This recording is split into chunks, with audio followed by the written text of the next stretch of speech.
and welcome back to another video of Medic Notes. This video will be on generalized anxiety disorder. Generalized anxiety is commonly described as a sensation of persistent worry and thinking about the common day problems and events. And anxiety is often associated with chest, abdomen, mental state, general, and other symptoms.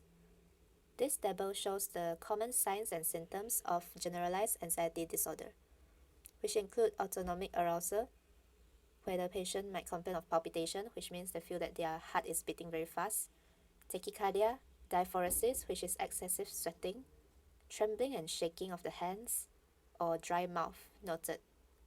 Chest and or abdomen symptoms include dyspnea, choking sensation. They might have chest pain or feeling of nausea, where they feel like they want to vomit during the anxiety attacks. Mental symptoms such as giddiness, derealization or depersonalization, fear of losing control, and also fear of going crazy. General symptoms, which are subtle, include hot flushes, numbness or tingling of the fingers, muscle ache, feeling of restlessness, or feeling on edge. Or sometimes they might feel that there is a lump in their throat.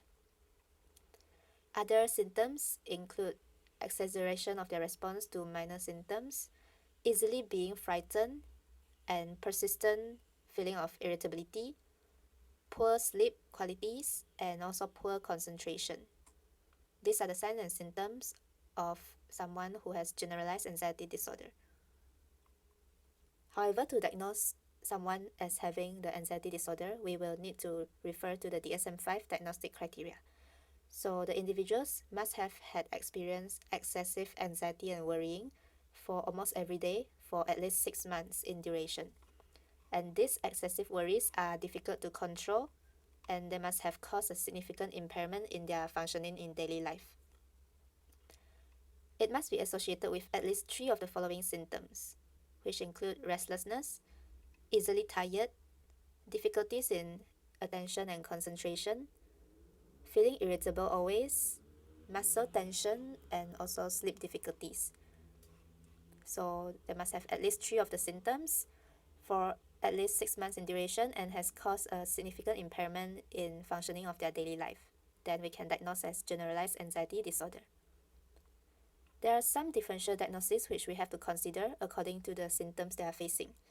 And the differential diagnoses include psychological disorders such as panic disorder, stress-related disorder. They might have some phobia, mixed anxiety, and depression.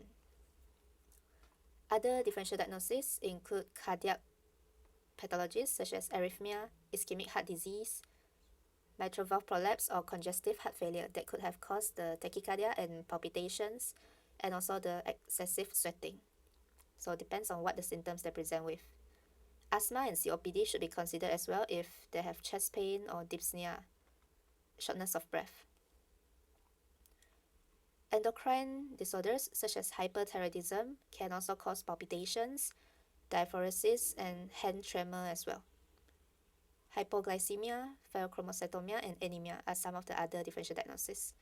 And we also have to make sure to ask what medications they are taking to rule out the symptoms caused by those medications.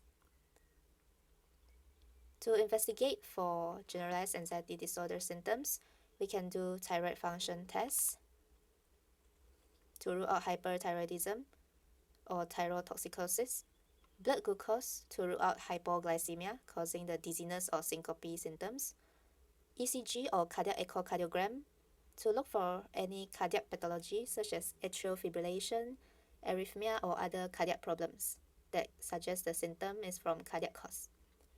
Urine drug screen can be done in cases of suspected substance abuse, lung function tests if suspecting for COPD, and to rule out pheochromocytomia, especially if there is coexisting hypertension and panic attacks, we can do the 24-hour urine catecholamine test, which will be high in pheochromocytomia. The scale instrument that is used to assess the severity of the anxiety is an instrument called the Hamilton Anxiety Rating Scale. So it is a clinician-rated scale which helps to quantify the severity of the anxiety symptoms with a total score.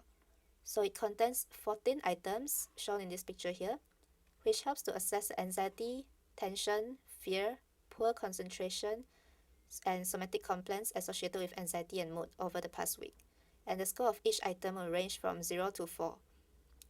And this scale can also be used as to check the baseline anxiety to monitor the response to the medications later on after a certain period of time. To manage generalized anxiety disorder, non-pharmacological treatment would be the psychotherapy, which is cognitive behavior therapy, CBT. So the duration of this therapy is usually there will be a session weekly or fortnightly, and each session will be 1 to 2 hours.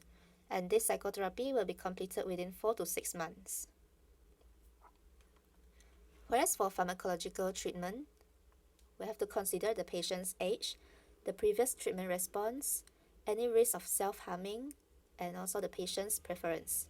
So the first line medical treatment would be the SSRI, which is the selective serotonin reuptake inhibitors. And other medications are like hydroxyzine and venlafaxine for those who are not responding to at least 2 types of intervention. So that's all for this video. Thank you.